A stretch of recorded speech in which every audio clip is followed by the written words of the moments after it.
All right, good morning, Dr. Naiman. Thank you so much for joining us here today on Fast Keto. It's such a pleasure to have you. Oh, wow. Thank you for having me. It's great to be here. I really appreciate it. Awesome. Well, I have so many questions for you, so I hope you are ready to answer all my geeking out this morning with me. But I want to start out just by asking you personally, how did you first find this whole crazy low carb world? Oh, wow. Okay. That was, about 20 years ago. And I've always been a little bit interested in diet and health, although I was raised as a Seventh-day Adventist and a vegetarian. And I knew that eating meat and saturated fat pretty much caused all disease. So I figured that I already knew everything there was to know about diet and health. So I did come from this background of a high level interest in diet and health. And then I went into medicine. I got an engineering degree initially, but then I couldn't get a job. So I went to medical school, did my residency, and it was in my residency where I was first introduced to low carb. And at the time, I was a primary care doctor in South Carolina, and South Carolina back then was the number one state in the US for diabetes and also heart attacks and strokes and diabetic complications and just about every bad thing you could name. So here I am surrounded by diabetics and just a lot of suffering, a lot of, amputations and blindness and kidney failure and all the horrible, terrible stuff. And I just expected everyone to slowly and gradually get worse. And my instructor said, yeah, this is what happens. So basically, everyone gets worse. You add medication, they get worse. You increase your insulin dose, and then they start getting complications. And, what else can you do?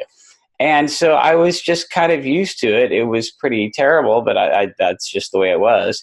And one day I had a patient come in, and whoa, he lost 30 pounds. He felt great. He was like, my blood sugar is normal now. I'm not even taking any of my medications.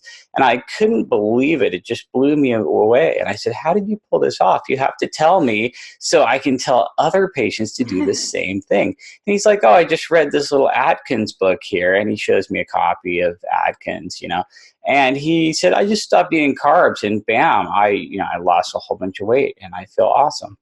And that really, really, really, really freaked me out. First of all, because I'd never seen anything work that well. And secondly, because it really kind of countered everything that I had been taught about diet and health. And then I thought, I have to research this. And I just started doing tons of research. And that was 20 years ago. And I've pretty much just been researching diet and health ever since. That's been my passion. And I'm lucky enough that it's an interest of mine. And it's also, part of my day job. So those two are kind of aligned, which makes me really, really lucky. And that's kind of how I got where I'm at. That's really cool. I remember hearing that on a podcast that a patient had come in and had all these changes. And it really got me thinking about how many people must be going into their doctor's offices and showing their changes from their diet, and how that must be, a big trigger for getting people such as yourself, to go, wow, like I need to pay more attention to this. Now, what made you personally start applying some of these principles for yourself? Oh, wow. Well, so I immediately ran out and read the Atkins book on my own. And this was way back. This is about the time that Protein Power came out. And of course, I read that. And Dr. Eads is one of my personal heroes. And I just read anything I could on the topic back then, which really wasn't a lot. And I started employing this sort of diet strategy myself, and I was never really obese or anything, but I was horribly skinny fat, and I had just the worst hypoglycemia ever. I mean, I would eat, cereal and juice and toast and this kind of stuff for breakfast. And 3 hours later, I would get so shaky. I thought I was going to die if I didn't eat something. And I was just eating every few hours all day long, very tied to food. I would just hit the wall or bonk really hard, just all the time. It was brutal. I remember trying to exercise and bonking, hitting the wall. And I remember just being unable to function almost from low blood sugar. And going on a low carb diet completely cured that for me right away. And it was really, really magical for me. I mean, that was a huge upgrade in my quality of life. And before that, I always had to plan, how was I going to carry enough carbohydrate with me? If I was going for a long run, I had like a bandolier of goo packets and gel shots and Cliff shots and all these little sugar packets and things with me. And I would just have to, I would have to plan it. Okay, I'm going somewhere. I'd better eat before so I don't get hypoglycemic while I'm there. I mean, this was really part of my life. And, it's interesting. I have a sister who's a physician also, and she had kind of a similar experience, and I basically sent all this information to her, and now she's like a huge low carb convert as well. And so she's had the same kind of improvement in this hypoglycemic situation that I have had, which, I'm sure there's some sort of genetic component to it that I don't understand. But that's really what it's done for me. And that's how I got involved personally. And now I kind of can never look back. You know what I mean? Now, when you say you were skinny fat, did you know like what your body composition was, or have you tracked changes over the years? The interesting part is I was the exact same weight that I am now, but just not like a larger waist circumference, larger pant size, not as strong. And so I've clearly just undergone some recomp, and I was never really obese based on body mass index, but I've just steadily had lower body fat, more muscle, same weight kind of thing. Now, do you advocate that people get body composition scanning done, or what's your opinion on, we've traditionally always relied on like the BMI index, Right. and I know you also use is it Homo IR or as Homo IR. Homo IR as kind of a waist or waist circumference Mm-hmm. ratio. What are some of the things that you recommend for people in terms of body composition? And is there a body fat percentage that you think, people should, sort of optimally aim to be below? Right. So honestly, I don't do a lot of body composition testing. I mean, I've literally never had a DEXA, and I'm not sure that would be necessarily value added information for me. I mean, I'd love to know, but nobody has to get a DEXA. Nobody has to know their body fat percentage. I have skin calipers. I never use them. I don't know exactly what my body fat is. What I do pay attention to, and what I recommend that everyone pay attention to, is waist circumference at the belly button. Your waist circumference at the belly button, in the morning, abdomen fully relaxed, should definitely be less than your height. The lower, the better. And this correlates extremely well with fasting insulin levels and body fat percentages. And so the main thing you have to be worried about is waist circumference. Weight, unfortunately, is not that helpful, because I have, power lifters who are morbidly obese on BMI, and their waist circumference is tiny, and they're just ripped and jacked, and they're healthy as hell. Then I also have a ton of patients with this super scary normal weight obesity. This is where you have such little muscle and bone that you actually don't weigh very much, but you're just hugely puffy with fat. And so you're enormous. Your waist circumference might be huge, but your BMI is, maybe just barely overweight or even normal. It's quite terrifying. That's the absolute worst. So waist circumference for me is my favorite thing to track.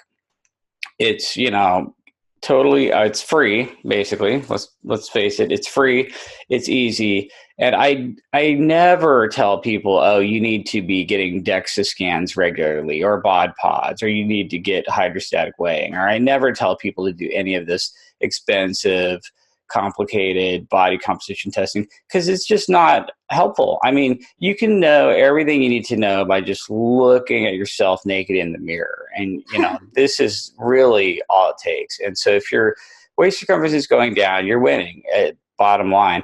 The body fat percentage I like for men is about 12 to 15%. I think that's really the sweet spot for, lean enough to be really healthy and not so skinny that your testosterone nosedives. In women, more like around 20%. But in order to know those percentages, you would have to do some sort of body composition testing like DEXA, which I don't think is terribly value added. So I usually don't go by body fat percent. I'm mostly looking at waist to height ratio. Yeah, no, I think that's great. I am a big advocate for body composition scanning because I think a lot of women in particular go by the number on the scale. Right. And, it's easy to see when someone is overweight and you think automatically, well, that person must, be unhealthy or this and that if they are physiologically apparently obese. In some cases, someone can look relatively slim but carry their fat well and have like no muscle tissue, barely any muscle, and like really low bone density and be mostly fat. And so like when I tested my body fat, I was close. I was at 38%, and you never would have known that from looking at me and being in a healthy BMI range as well. Mm-hmm. And then, it's just really helpful to know that just because someone looks relatively fine or slim on the outside, that it, necessarily their body composition might not necessarily be predisposing them towards the best health as it, we grow in life. But I love that you have different markers of your own that you use. Now, I want to talk about your PE ratio and how you came to find this and create this amazing model. The protein leverage satiety really drew my attention when you were talking about cravings in particular. And there's a number of theories I want to get into, but one of my favorite ones is how you talked about how cravings, they, in your opinion, might be coming from someone getting not enough protein during the day. So they might be from inadequate protein. So someone craving sort of umami or savory things, that it's probably because that's connected back to a lack of protein. So why do you think that protein is actually a more satiating macronutrient than other macros? Oh, okay. All right. So, well, first of all, the reason I think that protein is more satiating than other macros is because we do have a lot of evidence in the medical literature that the higher protein percentage of your diet, the less energy you're going to eat. It appears to be nearly linear within certain percentage ranges. The higher the protein percentage, the less food you're going to eat. And we have studies that replicate this in a bunch of different animals. I mean, I'm a big fan of Professors Raubenheimer and Simpson, these two guys from Australia who came up with the protein leverage hypothesis about a decade ago. And these guys have protein leverage models in everything from insects to fish to, rats and humans and all sorts of animals. And it really seems to be a pretty well conserved phenomenon that the more protein you eat, the less energy you're going to eat, and vice versa, at least within a certain range. And then what I'm really trying to do is zoom way, way, way, way out and look at the big picture. And the way I think about it is you're really eating to get a couple of things. First of all, you're eating to get protein and minerals. Protein comes from nitrogen, which is absorbed by plants in mineral form from the soil. So your plant, which is at the base of all animal nutrition, is absorbing nitrogen for protein and other minerals from the soil. And then it's also sequestering carbon-carbon energy, solar energy being stored as chemical energy, as carbs and fats. So really when you eat, all you're looking for is the protein and minerals from the soil, and the carbon-carbon bonds from carbs and fats, which is really solar energy stored as chemical energy. So you're just trying to get these two things. And then I would also add, you're probably trying to avoid toxins as well. Those are kind of the three goals of eating. Get enough nutrients, which is protein and minerals. Get enough energy, which is the carbon-carbon bonds of carbs and fats. And then avoid toxins, hopefully. And then if you look at the really, really big picture, there's only two reasons why anyone would overeat. And that is because they need to eat more because they didn't get enough protein and minerals, or they want to eat more because they get some sort of reward, intrinsic reward or dopamine release from eating more energy. And in fact, that's kind of how it breaks down, right? With the protein leverage model, you have to eat more because if you're eating, food that's 10% protein, you have to massively overeat energy to get enough protein and minerals. So on one hand, obesity is being pushed forward by people having to eat more because they have a protein and mineral dilution in their food. And on the other hand, it's being pulled forward by people wanting to eat more, which is this hyperphagia of high energy density carbs and fats mixed together. Your donuts and your pizza and your ice cream and all these carb plus fat, high energy density things that just light up our brain because it's very rewarding to eat that much energy, So that's kind of the way I'm looking at it. And the protein energy ratio sort of checks both of the boxes. You know what I mean? When you're maximizing protein, you're going out of your way to get all this protein and minerals and make sure you hit nutrient satiety without overeating energy. And then you're also avoiding these really high energy density foods, which is mostly carb and fat together with little protein. And so I kind of came up with this model as a way to, it would be a single metric that would let you avoid kind of both of those things, the needing to overeat energy and the wanting to overeat energy at the same time.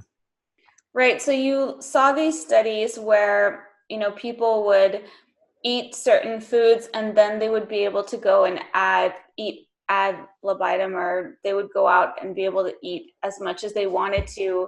And the research showed that people ate less afterwards when they had more protein in the diet. Is that right? Well, one of the things that Rabenheimer and Simpson did is they did this huge meta-analysis of like 130 studies where humans ate ad lib. They just ate as much as they wanted, but somebody tracked all their macros.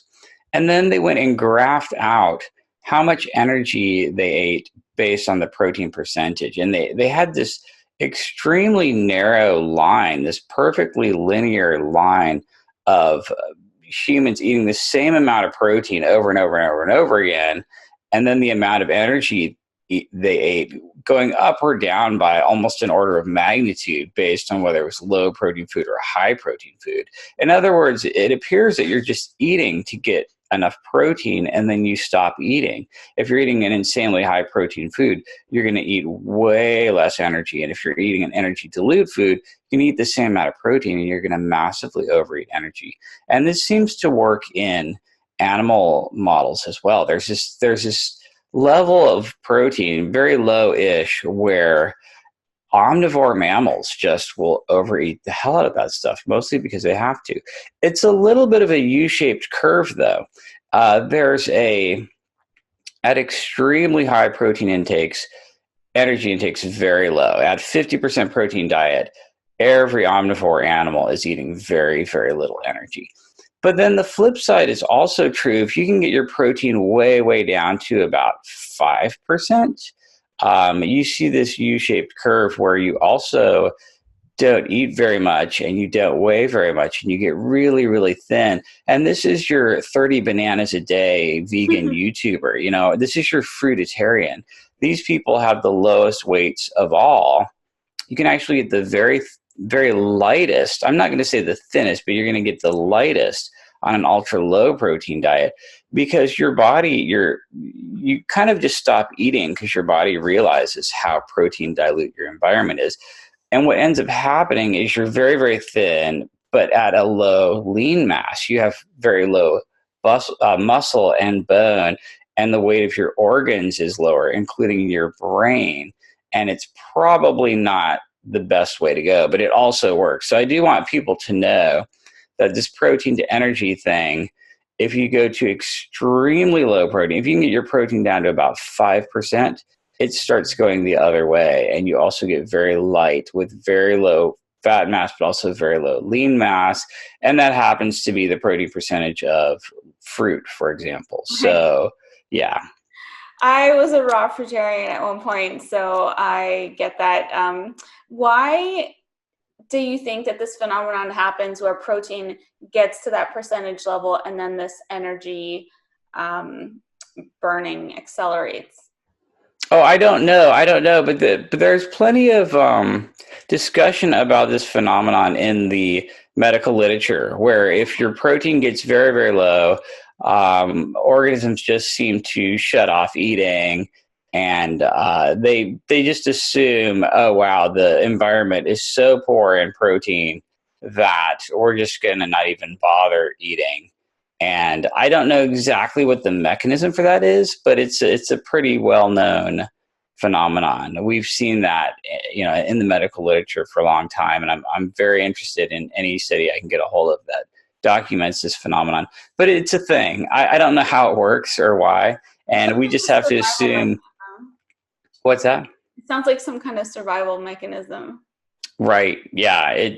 I think your body's trying to save you from energy toxicity, and that seems to work really well. And then, of course, right at the bottom of the U-shaped curve is a protein percent where you get the absolute fattest, and it seems to be around 10% protein. This is the protein percent of most of your obesogenic rat chow and most of your junk food.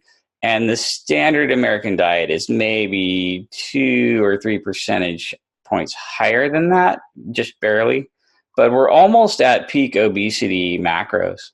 Like, how on earth did we get to this amount of protein dilution that you talk about? And how did it almost seems like it had to be engineered to get to this exact protein percentage that would be the most obesogenic. How do you think this happened? Why have we seen so much protein dilution?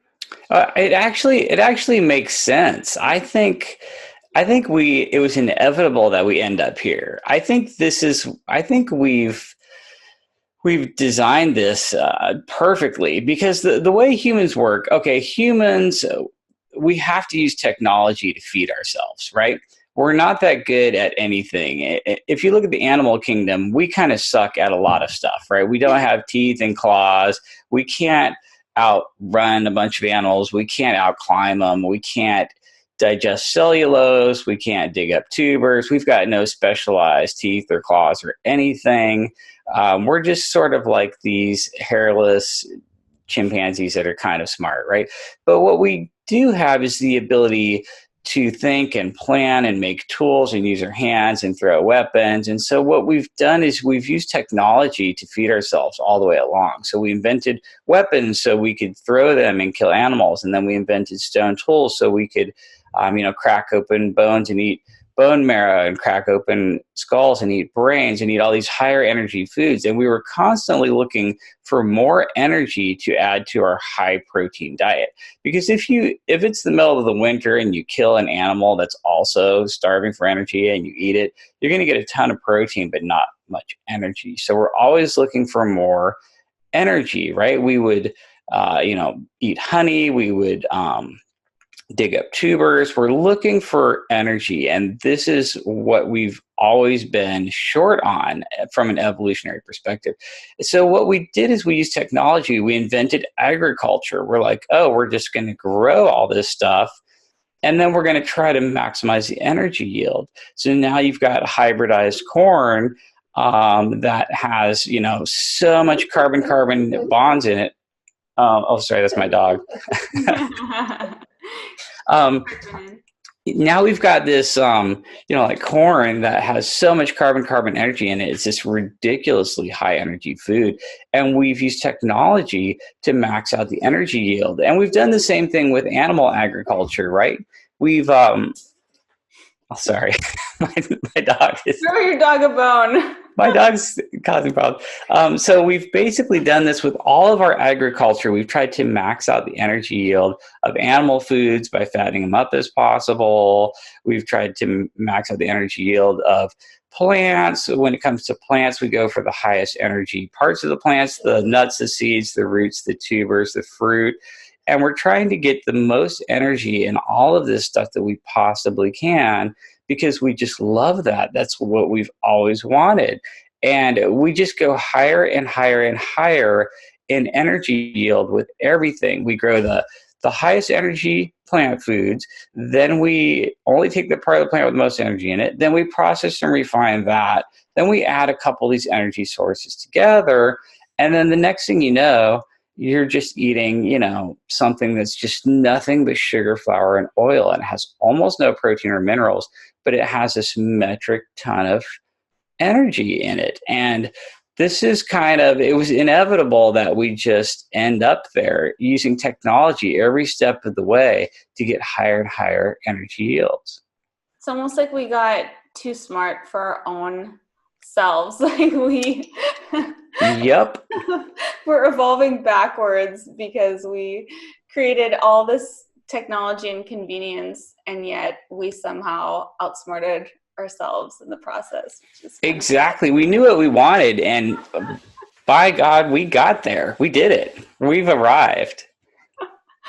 Now, where do you think this eating 6 meals a day thing came from? Because to me, this seems to be one of the biggest issues in root cause of disease. When we look at that, because you are actively suppressing a lot of natural things like autophagy. You're suppressing a lot of natural processes in the body by perpetually keeping yourself in the fed state. So why do you think, is this related to that? Like where did this myth come from that you need to eat 6 times a day in order to rev your metabolism and burn more energy?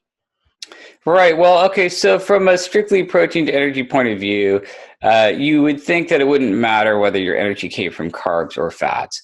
But in this book of ours, we're blaming carbohydrate for a lot of this frequent eating phenomenon, because you eat carbs and your liver glycogen expands, and then it slowly falls over a period of hours, and your blood sugar falls at the same time. So you can kind of feel this glycogen leaving your liver. You can feel your blood sugar falling, and this sensation is a little bit uncomfortable for some people, and you can remedy it by immediately eating more carbohydrate. The higher the glycemic index and load, the better. So we have this situation where if you eat a ton of carbs and then you feel your blood sugar falling and you feel this glycogen leaving your liver, and if you're at all uncomfortable with that feeling, you just want to eat more carbohydrates. And it's almost like an addiction to comfort. These days, if you're even slightly cold, you just turn up your thermostat. You just turn on your seat heater in your car. You don't have to expend one single calorie of energy keeping yourself warm ever at all. The temperature is always perfect.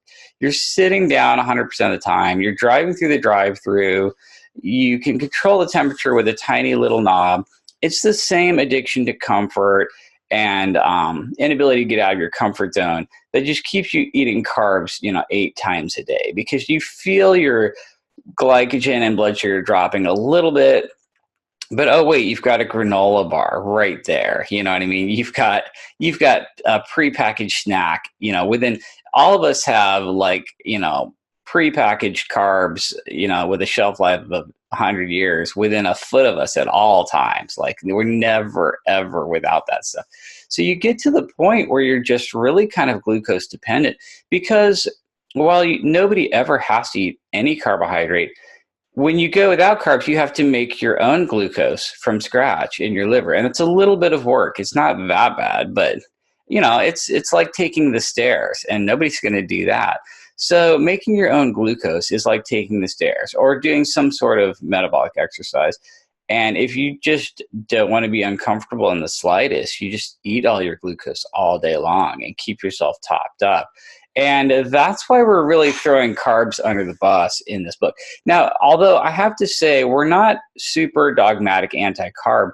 What we're not fans of is high carbohydrate frequency. So we don't like people eating carbs all day long. Even if you took the amount of carbs you ate and shrank them down to just one carb feeding at the end of the day, you'd be so much better off because you would have some degree of fat adaptation from running off of stored body fat a big chunk of the time. You know what I mean? So we're all about lowering carb frequency, and I think that's been a huge driver of the obesity epidemic. I think that's a great point. And now, when I first wrote my book, I was all about the premise of, I didn't know that you could actually choose between being a sugar burner or being a fat burner. And then when I found out that you could choose, and I was like, well, of course I want to burn fat. And I just got so excited and so interested by this concept. So when you look at carbs and fat, I mean, they're both molecularly quite similar. You know, one is carbohydrates, the other is hydrocarbons. So why is it that being a fat burner is so much more optimal than being a sugar burner? Well, so I'm not even going to say that one of them is necessarily that much more optimal. I mean, so for example, let's say you did decide to just run your whole metabolism off of glucose. So you're eating Skittles every few hours or something like that. If you don't really exceed your carbohydrate tolerance and your fat intake is very low and you still have a high nutrient density diet of protein and minerals, you could probably stay normal weight and be totally healthy. I do have patients on a very low fat, high carbohydrate diet who are perfectly healthy. I can't find anything wrong with them. And so it is entirely possible to do that. And I do mention that in the book, that you can absolutely pull that off. The only downside is that you will have to probably be hungry more often and eat more frequently, just because the carb stores are so low. That's only going to last you for so long, and you're going to have to eat more often. So you're going to be tied to more frequent eating. You're going to be tied to more frequent hunger. You might have some mood issues with the blood sugar going up and down. I know I sure did. I'm also a little bit concerned about dental health, because we know for a fact that dental cavities are, just linearly associated with carbohydrate in the diet. So I don't think it's great for, blood sugar stability, mood, hunger control, eating frequently, low energy environments, i.e. going a long time without eating, dental health. There's a bunch of downsides, but I think that if you were really careful with your diet, it was high in protein and minerals, and it was low in fat and higher in carb, you could actually pull that off with all those caveats. And there are actually a bazillion low fat, high carb people out there who are thin and healthy and have normal labs and are making this work. And I'm not so dogmatic that I won't acknowledge that. Right. And so, but then again, I'm also realistic about the fact that if you're fueling yourself off of liver glycogen, that's not going to last very long. You're going to have to eat often, and there's a trade-off there. So personally, I love not being tied to food. I love the fact that I can skip breakfast. I can skip lunch. I mean, the other day at work, I didn't eat breakfast. I didn't have time to eat lunch. I just worked, I think I worked 12 hours without eating a thing, and I barely even noticed. It's no problem. And compared to the way I used to be, it feels like a superpower. And, and then I think there are huge benefits to the low carb side of things. And the low carb haters, of course, will say, well, it's all about calories. And they're technically right. And I am going to totally acknowledge that. And I just think you've got some some benefits on the low carb side. I'm super biased though, I'll admit it. Well, I think you really hit it on the nail on the head when you said your quality of life really improved from doing low carb. And I think another great point you brought up is that, you know, when you eat low carb, it seems that you just naturally err more towards less processed foods. And that tends to be because, you know, protein and fat, it's more real food that you have to cook and prepare as opposed to, Mm-hmm. you know, convenience type foods. What I like to see though is a merging of both, because we have focused so much on, you know, energy, the energy equation, energy in versus energy out, and energy balance. But there's this whole world of endocrine theory of weight loss and optimizing health and body composition that has to do with our hormones and hormone signaling that's been ignored. And now I don't see why they have to be mutually exclusive. It seems that they both together really give us optimal kind of theories when it comes to all of this stuff, is understanding like, yes, calories matter, but also the kind of calories matter too, in terms of how they signal in the body. And, you know, we talk about protein and fat and how those are the building blocks for so many of our body's tissues. And I'm curious, do you think that going back to protein and the leverage, protein leverage, satiety leverage, or protein leverage, satiety, I always get confused on how you say it. Does it have to do, in your opinion, at all with the fact that protein has our essential amino acids and fat has essential fatty acids in it and fat soluble vitamins? So those containing those essentials make them, you know, are essential macronutrients as opposed to carbohydrates, which are non-essential basically. Right. Yeah. So I definitely look at like, what is it you absolutely have to have?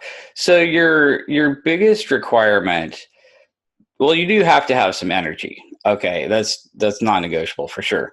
But beyond that, our biggest requirement in terms of nutrients is definitely protein. Like if you just look at the mass of how much you have to eat that you absolutely have to have every day, protein is definitely the biggest one. So protein is the largest by unit of mass amount of nutrient that you have to have every day. And I think that's one of the reasons why protein drives satiety so much. The minerals that you need, the quantity is pretty low. Essential fats that you need, the quantity is actually very low. It's, you know, maybe a couple dozen grams of essential fatty acids that you have to eat every day. It's lower than a lot of people think. I'm not recommending low fat diets, but it's true that the absolute quantity of essential fatty acids that you need on a daily basis is pretty low. So the biggest requirement we have by far and away is protein. The other thing that I want to point out is that you kind of have three energy compartments in your body. You have a protein compartment, which is your lean mass in your bone and your muscle, which you can actually use for energy if you have to, and you will if you're starving to death. So there's the protein compartment of your body. There is the fat compartment of your body, and then there's the glucose storage compartment of your body, which is ultra tiny. And if you look at the really big picture, and I know I keep saying this, but I try to do that a lot. If you look at the big picture, you're trying to get, for optimum health, you want the highest lean mass you can achieve at the lowest fat mass. That will give you the very best insulin sensitivity and metabolic flexibility and strength and probably longevity and health, and all of these things sort of align. So the higher you get protein, literally the higher your lean mass is going to be. You can increase your lean mass just by eating a higher protein percentage, even if you don't do anything else. And then, of course, all of the energy you're eating just expands your fat mass, basically.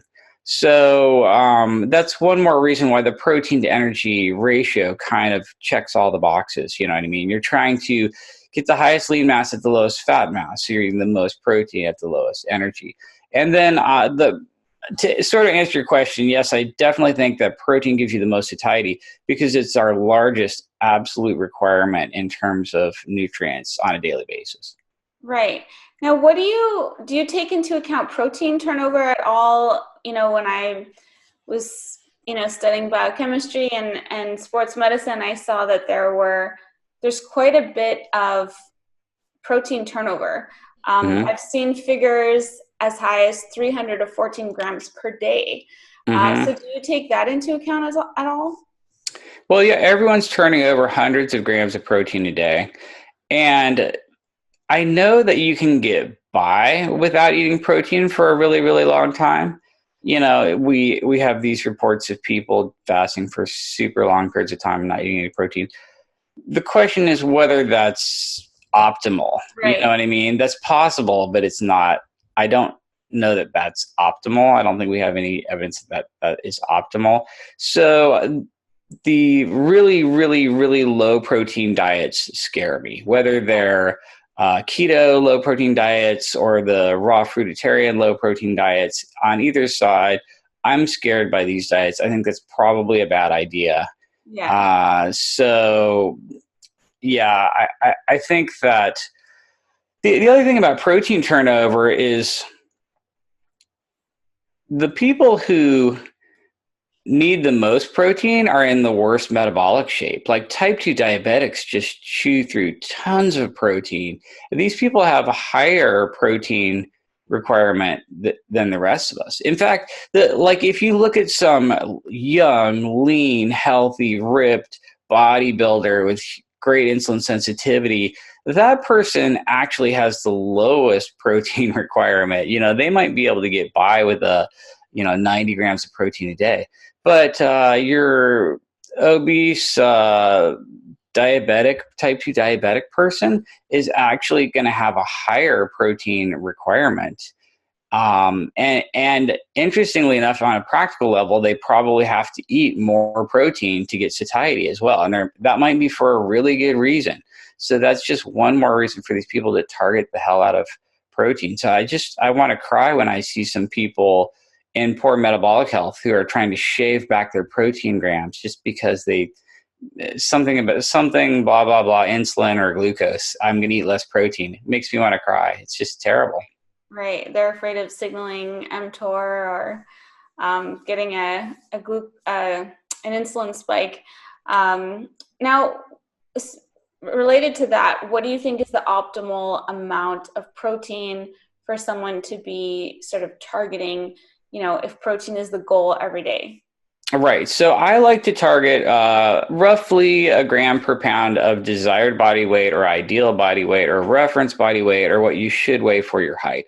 So, for example, I'm 5'10", and males should weigh 110 pounds for the first 5 feet and then 5 pounds for every inch over that. So I should weigh 160 pounds. And I do weigh about 160 pounds. So my target is 160 grams of protein a day as sort of a minimum. And sometimes I'll go up to 1.25 grams per pound per day, which is about 200 grams for me. So I'm eating 160 to 200 grams of protein a day.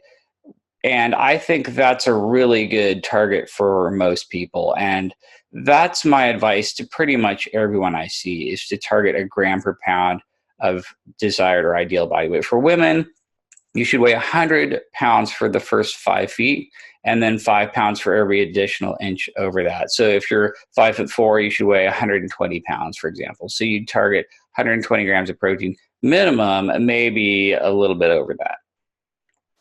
And do you have a sort of optimal idea for fat or other macros?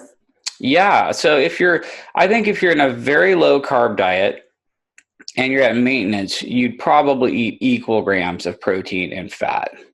But if you're at all trying to lower your body fat percentage, you should have your fat grams way lower than your protein grams daily. Like my goal personally is to have fat grams lower than protein grams every single day. Like there's almost no days where I eat higher fat grams than protein grams. So for me, protein might be 160 to 200 grams. Fat might be 100 grams. I might eat considerably lower fat grams. If you're really, really cutting, you might want to eat half the fat grams that you eat in protein daily. And this is what every single bodybuilder and bikini model and fitness model and aesthetic athlete out there is doing. and it works extremely well. And I think what people don't understand is that gets you the very healthiest as well. You get extremely low fasting insulin levels and blood sugars and A1Cs and triglycerides, and all these metrics just get ultra low the leaner you get. And you do that and you sustain it with a higher protein percentage diet. So your macro ratio usually is like 1-to-1 for maintenance and kind of optimizing body composition, and then tweaking that depending on if your goal is like fat loss, for example. Is that about right? Correct. Like, so if you're eating no carbs, for example, which I don't recommend, but if you were, then it would be a gram per pound of protein or higher, equal grams of fat for maintenance, and half the grams of fat for extreme cutting, or somewhere in between for a little bit more sustained weight loss. Okay, so I'm going to challenge you a little bit on the protein thing. Now, I have been observing this whole carnivore trend coming up. I'm sort of carnivore-ish personally. One of the things that I've seen is sometimes, like, I'm in a lot of sort of carnivore groups, and I kind of been observing for a couple of years, like, how people do it and what people recommend in the groups. And like, there's quite a spectrum across the board. One thing that I do see sometimes is people who are doing, their foray into low carb is going this route, and they're doing like 4 to 5 pounds of meat in a day, and they're super sedentary, not working out, and just really low activity levels, and probably don't have huge like lean mass to fat ratio in the body. So at some point, when you look at biochemistry, isn't that putting a person back in a glycolytic state where, even though they are zero carb, even that the body has to take that protein? I know you say that you cringe when you see like excess protein or that kind of thing, but is there an infinite amount of protein that people can eat? Because if someone takes it that way, then couldn't they just be creating tons of glucose? So for the most part, if you eat more protein than you need, you deaminate it, you strip off the nitrogen, and then you oxidize the carbon skeletons in your mitochondria, just like you would burn fat or carbs or anything else. So it doesn't necessarily have to be converted to glucose or raise your blood sugar at all. So I'm not really afraid of that. If someone's eating 4 or 5 pounds of meat, I'm more afraid of how much fat they're getting in that meat, to be totally honest. Like, if you ate 4 or 5 pounds of chicken breast, I'm not too worried about that. But if you're eating 4 or 5 pounds of ribeye, you're going to be really hypercaloric, and then you're probably not going to be you're not going to hit your goals, I'm guessing. You know what I mean? Interesting. Oh, okay. I didn't think about it that way. That whenever you're eating meat, you're basically getting the fat that comes with it. So that's interesting. Yeah, and I have to go on a tiny rant about just like meat and insulin for a second, because everyone's like, wow, protein raises your insulin, and protein could convert to glucose, and that could raise your insulin, and blah, blah, blah, something about insulin. What people don't realize is the biggest driver by just a tsunami landslide, the biggest driver of the amount of insulin you experience every day is just walking around being overweight. So you just have this massive wall of basal insulin if you're over fat.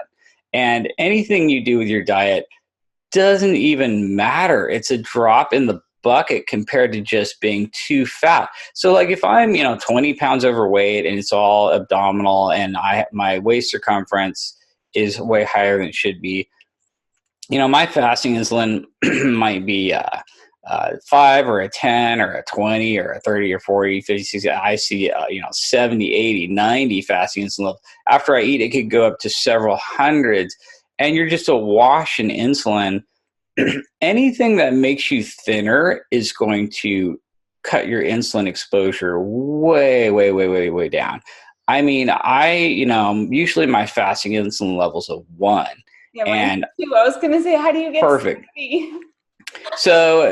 And you could do that on a high carb diet. You could be a low fat, high carb person as long as you have a very well formulated diet, plenty of protein and micronutrients. Yes, you're going to have the downsides of higher carb diet, frequent eating, blah blah blah. But if you can get really really lean and stay there from the satiety on a high carb diet, your everyday insulin exposure is going to be way, way lower just because you're thin. Has nothing to do with, eating carbs versus eating protein versus eating fat. So the whole low carb community gets a little bit stuck on the fact that carbohydrate raises insulin so much. Yes, it does. And what that does is displace fat oxidation. And that makes you more glucose dependent. And then you have to eat more frequently. But if you can just get thinner somehow, your overall basal insulin goes down so much that it almost doesn't matter. The probably so okay. Picture this. Let's say you just ate 1,000 pounds of butter, right? Now, butter, we all know it doesn't raise insulin at all. That's why it's like this free food. You can, what's that? I'm pretty sure it raises it some, right? Like all foods stimulate some insulin. Well, what fat does is it takes so long to it's not really insulinogenic much at all, which is true. But let's say you eat your 1,000 pounds of butter, and this fat is going to eventually make its way into your adipocytes and expand them all slightly, and boom, now you're slightly more insulin resistant, and you just walk around with a higher basal insulin at all times. So you've really increased your insulin exposure in a 24-hour period, the area under the curve, a lot with fat, even though it didn't acutely spike anything the way carbs do. So if you ate a bunch of sugar and then went for a jog and burned it all off, you're going to end up with the same insulin exposure as if you just ate fat and then had higher basal insulin for the next day or two. And so I'm really pushing back on the low carb world's focus on carbs and insulin. You know what I mean? It's not that I'm a low carb fan. I blame carbohydrate for a big chunk of the obesity epidemic, right? But I don't want people to think that the reason carbs are evil is because they immediately spike your insulin, because you're also getting these insulin elevations if you're just overweight. You know what I'm saying? Okay, rant ends. I'm sorry. No, I love a good rant, like rant away. I think it's so great. Now, ranting and all this controversy creates dialogue, and it helps us grow and learn, right?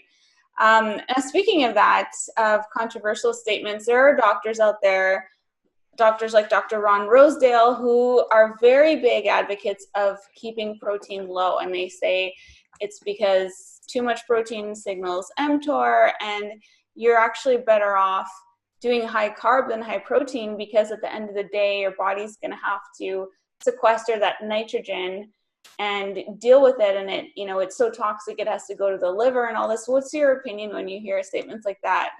So I'm looking at sort of lifespan versus health span. You know what I mean?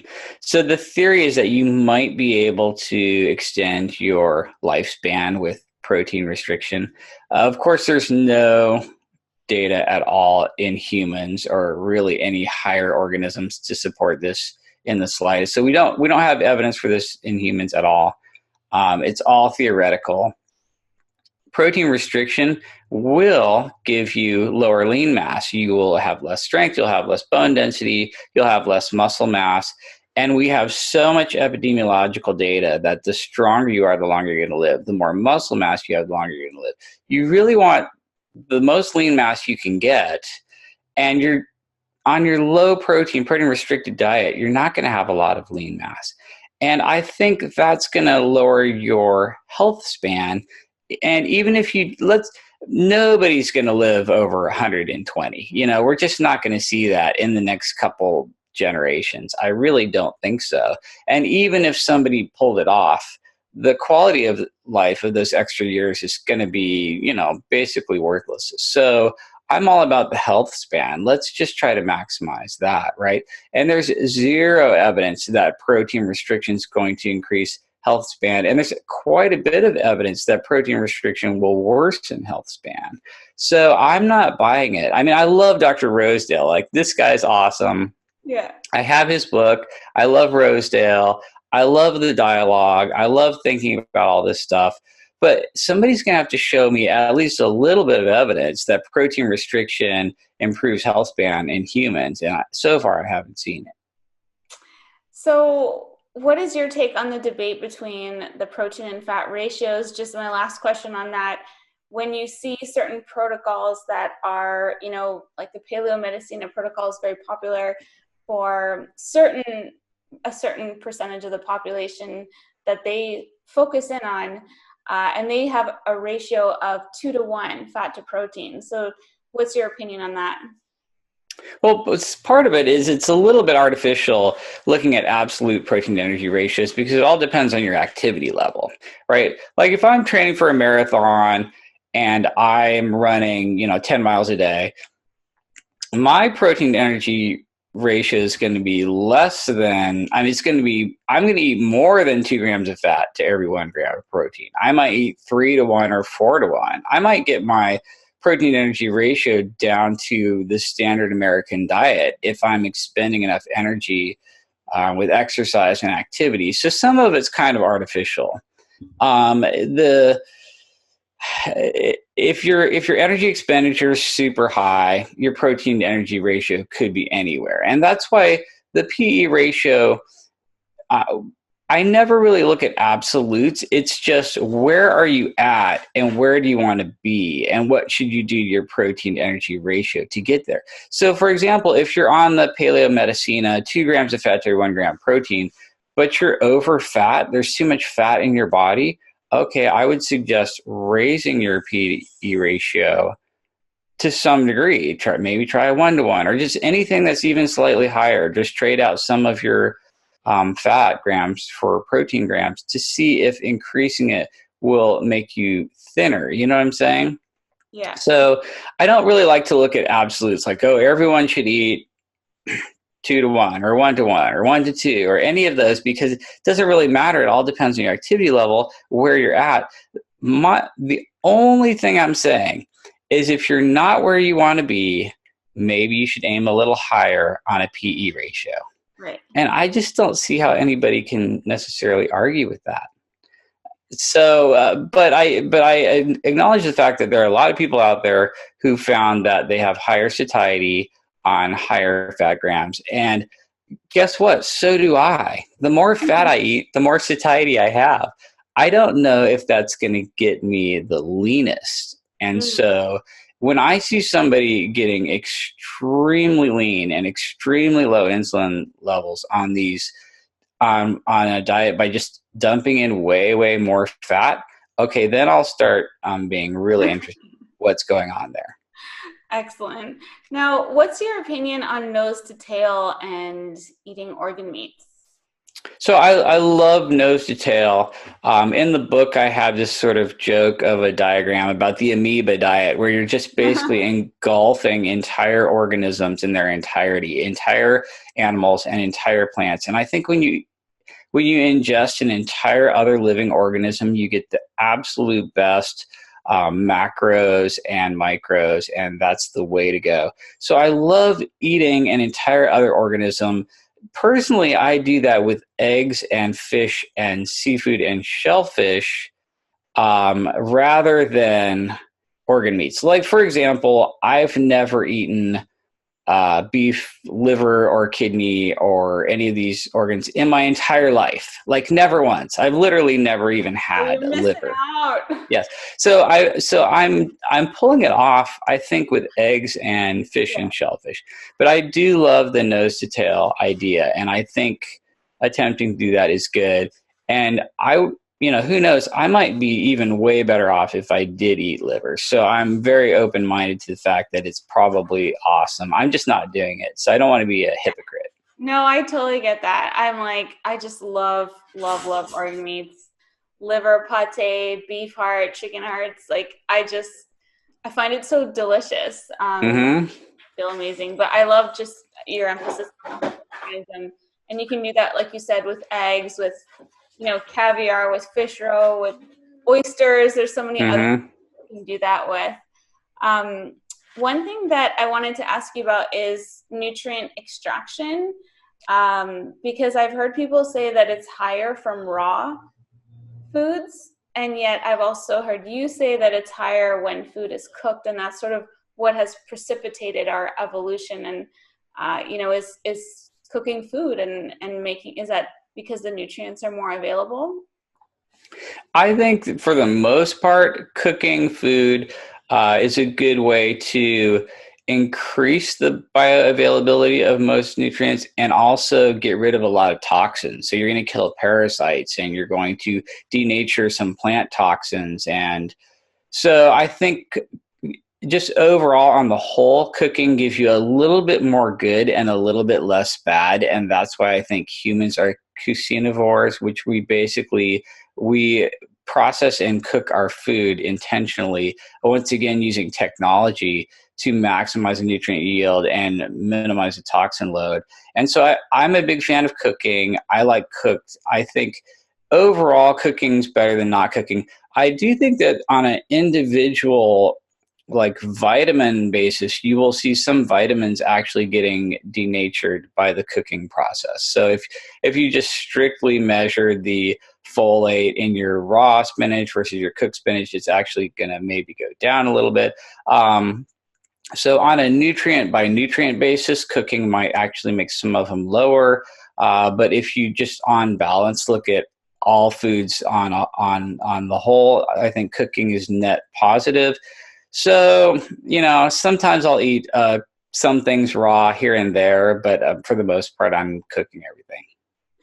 And do you do any supplementing with electrolytes? I know you have a big emphasis on minerals. So do you supplement at all with sodium?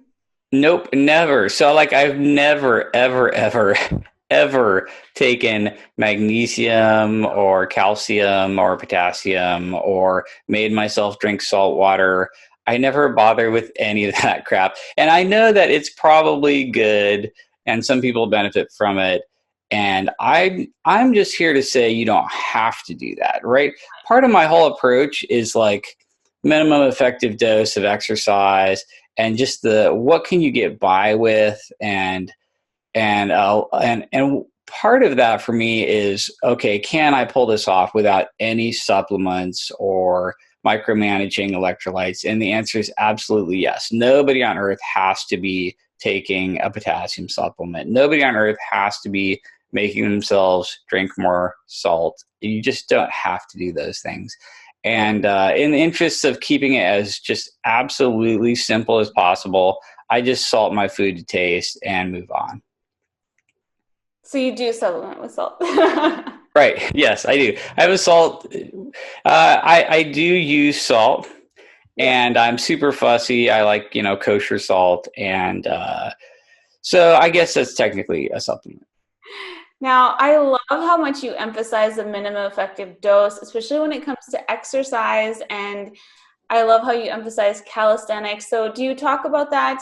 Let's talk about your book a bit, how I love my copy of it. I'm so excited for you guys. Congratulations on releasing it. And I'd love to give people an idea of what they could expect from the book. Do you talk about exercise in there? What can we look out for from you on that? Gotcha. Okay. So in the book, well, basically, the idea is that you're never going to get to your body composition goals without exercise, ever. You're also not going to get the metabolic flexibility that you want without exercise. So, for example, I have diabetics who can be in remission without exercise. Now, their sugar might be normal, their A1C is normal. But two problems. First of all, they really have to white knuckle it on the diet side just to get by because they're not leveraging exercise at all.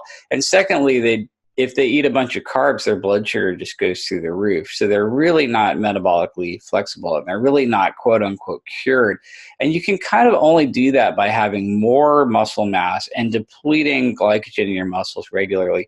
And you do that with high intensity exercise, resistance, and cardio. And so in the book, we talk about the fact that humans are hardwired not to exercise. Your body tries to conserve every bit of energy it can just to keep you alive during the winter time or whatever. You don't know where your next meal is coming from. You have to stay alive. We're naturally hardwired to eat the most energy and expend the least energy. And so you actually have to fight that biology big time to exercise. So for that reason, the volume of exercise in our book is tiny. I mean, you're talking, you can do we have a nano workout in the book that you can do in 7 minutes. But the idea is exactly, you're just putting the highest tension you can in every muscle chain in your body, push, pull, legs. You're maxing out the tension, highest tension for the longest amount of time you can with simple body weight moves like push-ups, pull-ups, squats, and then some sort of high-intensity cardio intervals like jump squats or something. And if you're really focused and you get the intensity high enough, you can do a workout in just a couple of minutes. Most people aren't exercising at all because, one, they don't have time, and two, they're not inclined to. It's against our nature. So I think the way around that is to just be super focused, the minimum effective dose, the smallest amount you can get by with. And that's really what I've been exploring on my whole exercise journey, is how little can I do and still get by, So I never work out more than 15 minutes. It's super focused. It's super high intensity, but in, out, done kind of thing. You know what I mean? And we discuss all of that in the book. Sounds like you're working out smarter instead of, just working out more. Exactly. It's smarter and then less. Now, Schufelt, my co-author, he loves the gym. So I think he's spending a lot more time working out. He's also using weights and stuff like that, although he does do calisthenics as well. I'm over here trying to do it without any equipment or anything. You know what I mean? Once again, I'm like trying to be a minimalist. Can I do it with no time, no equipment, no money, no nothing? And the answer is yes. I just love that so much, because I think for people to have this idea in their head that they can just do something every day at home, as opposed to having to get a gym membership, getting workout clothes, going to the gym, like all those mirrors to deal with, like the pressure of other people who look fit, like it's a huge deterrent to working out. And if there's things that you can do at home, like I know I do my squats just to failure. Like I learned that from a lot of the information you've put out there. And I noticed, wow, like today I got to 100 and then I couldn't even do like 30 before. And it's all about that signaling. Like you're saying, you're signaling to the body, like you got to adapt. So the next time we do this, it's easier. And that just makes so much sense. It's really a brilliant concept. Mm-hmm. Cool. Thank you. That's awesome. That's great. That's perfect. That's exactly what we're trying to do. I have to ask you one last question on protein and what's in the book with regards to diet and sort of guidelines and stuff, but I need to know, do you differentiate between amino acids and different types of proteins? Like, do you talk about that at all in the book? Are some better than others? I know that you're probably saying, oh, that goes against my whole simplicity approach, but I know some people get into the amino acids and are some proteins better than others? Well, we have two just general concepts. The first one being that animal protein is always of a higher quality and more bioavailable than plant protein. And that's just because anything at a higher trophic level is going to concentrate nitrogen. So, the plant can only suck up a certain amount of nitrogen from the soil because it's limited by its roots. But your cow can walk around and eat, 100 different plants, and it concentrates and bioaccumulates all of this nitrogen. So you have way higher protein and mineral density in an animal food than a plant food. And we talk about that in the book. So plant protein is unfortunately inferior to animal protein just because it's at a lower trophic level. We also talk about if you eat an entire organism, an entire animal or entire plant, you're going to get every single thing you need to make and sustain life. And so that's always going to be a nice blend and a nice balance. but we definitely don't get into specific amino acids. That's like way too complicated. I don't think nobody needs to make it that complicated. That's just, Right. I mean, we could, but it would just really not be value added because you're just going to massively overcomplicate things. And I'm trying to dumb it down. I mean, I'm trying to make this as accessible as possible. And that's the last thing I want people to do is have to worry about which amino acids they're getting. If you could put one thing on a billboard for the whole world to see, what would it say? Ooh, get out of your comfort zone. Oh, nice. Yeah. Yeah. People need to, you really want to push yourself out of your comfort zone every day. You want to put the highest tension in all of your muscles that you can, even if it's briefly. That's uncomfortable as hell. You want to be, don't eat until you're really, really actually hungry. It's extremely uncomfortable. Max out your heart rate, very uncomfortable. Let yourself get cold and then try to stay warm, uncomfortable. You really want to push yourself way out of your comfort zone when it comes to making your own glucose and feeling cold and feeling hungry and feeling tension in all your muscles. And nobody does any of this stuff because we don't like to be even the slightest bit uncomfortable for any length of time. And so we all just sit in our hover chairs all day long and suck down glucose. And so it would be get out of your comfort zone. I love the reference to Wall-E because that's what I always think about. Wanting to avoid that, I know your book is going to have a huge impact on helping us avoid that, but what is your vision and legacy for yourself in the world? Oh, wow. So I'm trying to break down and decode the bare minimums for diet and exercise and make it accessible to everybody. I'm like, this is what you need for diet and exercise for optimum health. And it's really simple. And it's basically just muscular tension, steak and eggs, and don't eat carbs all day long.